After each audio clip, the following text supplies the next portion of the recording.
भोपाल मध्य प्रदेश के मुस्लिम स्कॉलर पीरजादा तोकीर निजामी ने महाराष्ट्र विधानसभा चुनाव के दौरान दिए गए अपने बयान पर भोपाल में मीडिया को विस्तार से जानकारी दी। उन्होंने कहा कि मुस्लिम समाज आज सामाजिक और राजनीतिक असमंजस की स्थिति से गुजर रहा है, जिससे कई ऐसे लोग हैं जो खुद मुस्लिम होकर भी अपनी कौम के मुद्दों पर खड़े नहीं होते।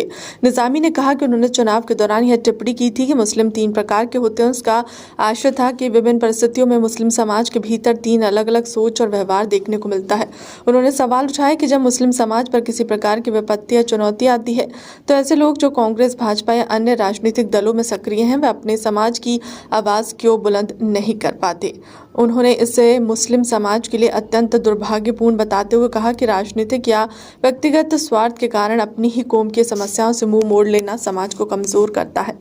पीरजादा ने कहा कि राजनीतिक और सामाजिक क्षेत्रों में सक्रिय मुस्लिमों को चाहिए कि समाज पर आने वाले किसी भी संकट पर खुलकर उसका समर्थन करें और समस्याओं को सामने लाएं, अन्यथा यह विभाजित मानसिकता भविष्य में और अधिक नुकसान पहुंचाएगी। सर, महाराष्ट्र चुनाव में आपने बयान दिया है जो सोशल मीडिया पर बहुत तेजी से वायरल हो रहा है। तो मुस्लिम 3 प्रकार के होते हैं, क्या ये 3 प्रकार के मुस्लिम जैसा बयान क्यों दिया आपने? देखिए संतोष जी, मैं सबसे पहले ये कहना चाहता हूँ कि इसको समझने के लिए आपको सबसे पहले ये समझना पड़ेगा। पहले मैं बताना चाहता हूँ कि मैंने जो बयान दिया है वो किसी मुस्लिम समाज को लेकर नहीं दिया है। मैंने उन लोगों के का बयान दिया है जो कांग्रेस या बीजेपी या सेक्युलर टाइप के जो अन्य दल हैं जिनमें हैं।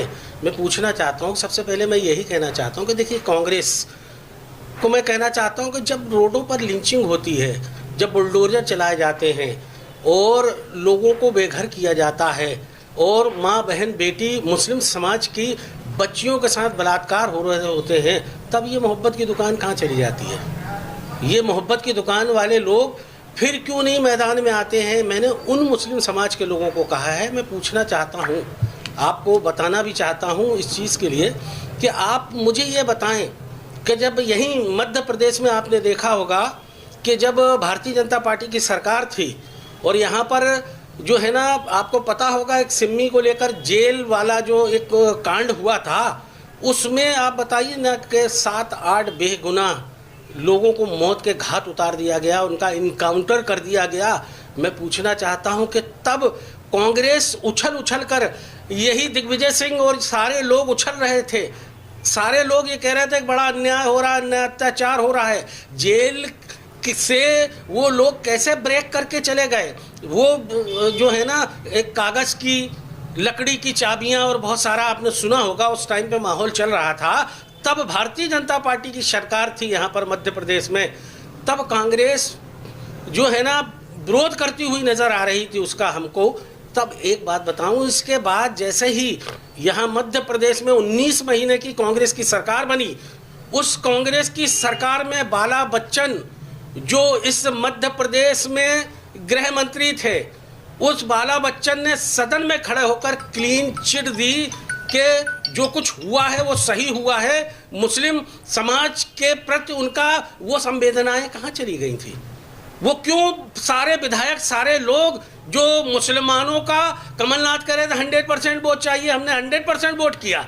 तो मैं पूछना चाहता हूं कि तब वो मुस्लिम समाज के लोग चुप क्यों बैठे हुए थे जब बेगुनाहों को वहां पर उनके साथ इनकाउंटर किया जा रहा था?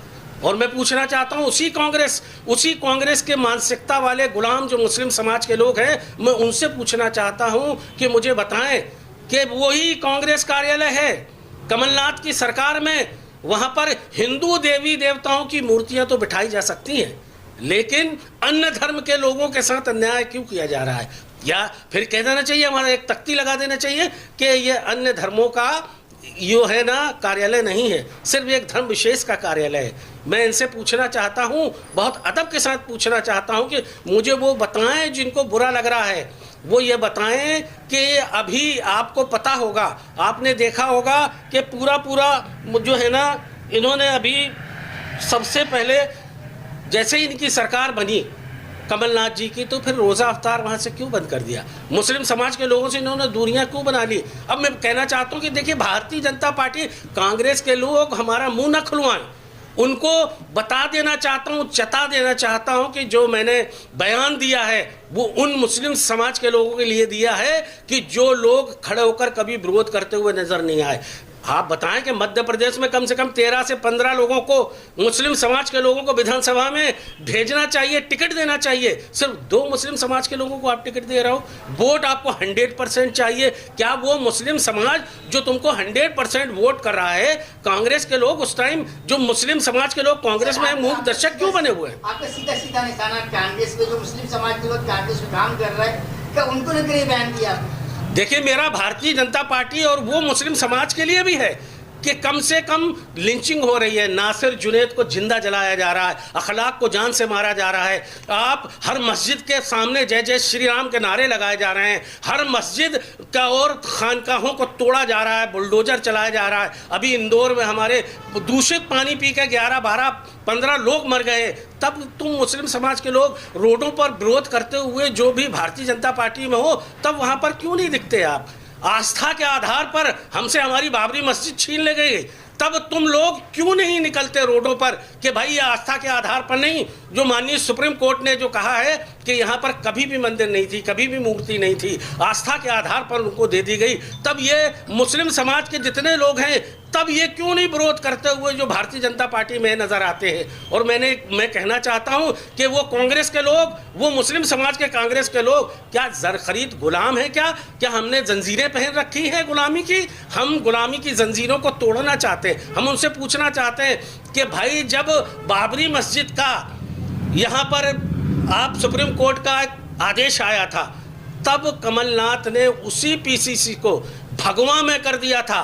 तब कमलनाथ ने यह बयान दिया था, कांग्रेस का यह बयान था कि हम भारतीय जनता पार्टी बिला वजह में श्रेय ले रही है, जबकि बाबरी मस्जिद में मूर्तियां रखवाने वाली कांग्रेस, बाबरी मस्जिद को ध्वंस करवाने वाली कांग्रेस, क्योंकि केंद्र में उस टाइम पे सरकार इन्हीं की थी। मैं उन मुस्लिम समाज के लोगों से सवाल कर रहा हूं। मेरा पूरे भारत में जो मुस्लिम समाज के लोग रह रहे हैं उनसे सवाल नहीं है। आपने देखा होगा अभी ताजा उदाहरण महाराष्ट्र में मुस्लिम समाज के लोगों ने दिया है। वहां पर उन्होंने अपनी क़यादत, अपना नेता, अपनी पार्टी को उन्होंने वहां पर चुना है और पूरे देश को बता दिया है कि देखो, इस देश का इतिहास और भूगोल अब हम सब बदलने वाले हैं। आप देख लीजिए, बिहार से चली हुई हवा, ओवैसी साहब के लिए जिस तरह की दीवानगी हमने देखी है महाराष्ट्र में, पूरा आप समझ लीजिए कि आने वाला कल ये इतिहास फिर दोहराने जा रहा है कि अब मुस्लिम समाज किसी भी कीमत पर, जितने भी सेकुलर दल हैं जो अपने आप को हमारा रहनुमा या नेता कहते थे, अब न राहुल गांधी हमारा नेता हो सकता है, न अखिलेश हमारा नेता हो सकता है, न मायावती हमारी नेता हो सकती है, कोई भी हमारा नेता नहीं हो सकता। अब मुस्लिम समाज ने एक नया इतिहास महाराष्ट्र में लिख दिया है और बता दिया है पूरे देश को कि अब हमारा नेता मुस्लिम होगा, ओवैसी साहब होंगे, मजलिस पार्टी होगी। ये चीज हम मुस्लिम समाज को बताना चाहते हैं। हम पूछना चाहते हैं, मेरी कौम के गयूर मुसलमानों, क्या गलत कहा है मैंने? मैं उन मुसलमानों से पूछ रहा हूं जो जुल्म हो रही है, ज्यादती हो रही है, अपने हक अधिकार को मांगने के लिए तैयार नहीं है, मूक दर्शक बने हुए बैठे हैं। आजादी से लेकर अभी तक कांग्रेस ने दिया क्या है आपको? यही सब पूछने के लिए। और भारतीय जनता पार्टी तो खुला हुआ हमारे पर जुल्म कर रही है, क्या उसके खिलाफ आवाज उठाने की दम नहीं है आप में?